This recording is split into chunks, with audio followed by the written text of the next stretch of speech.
I'm thinking.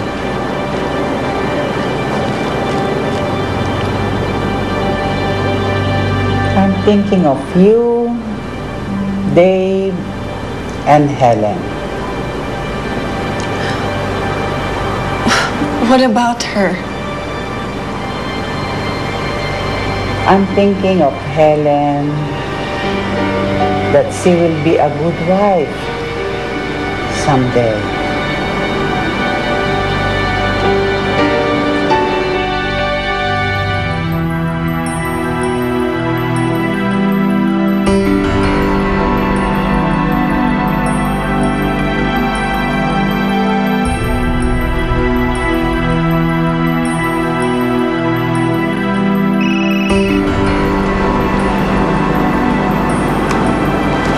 Yes?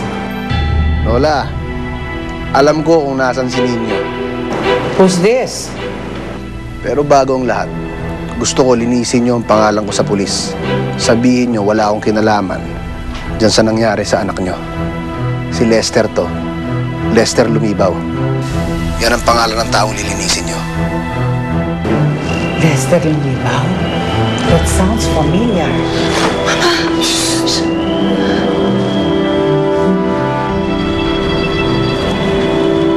Anong gusto mo? Nasa iyong desisyon, Lola. Nasaan ang apo ko? Kinidnap po siya for ransom?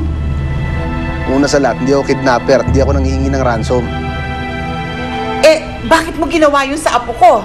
Di, for ransom nga. Lumayas yung bata. Nagkataon ako yung nakahanap. Humingi lang ako ng pabuya kung ayaw niyo may mangyaring masama sa apo niyo. Oh, di for ransom nga, isusumbong kita sa mga pulis. Huwag niyo na lang pong isiping ransom. Isipin niyo, pabuya. Pero nagpapataas ako. 2 milyon. Why are you doing this? Why are you doing this to my family? Why do you hate us so much? Why? Dami niyo naman ho tanong eh. Alam niyo ba marami na akong nakitang batang patay na sa kalye? Gusto niyo ganun si Ninyo? Sige. Sige, magbibigay ako ng 2 million. Saan? At kailan? Sandali, masyado ka naman excited eh. Kumuha ka ng papel. Walpin, dalihan mo! Dalihan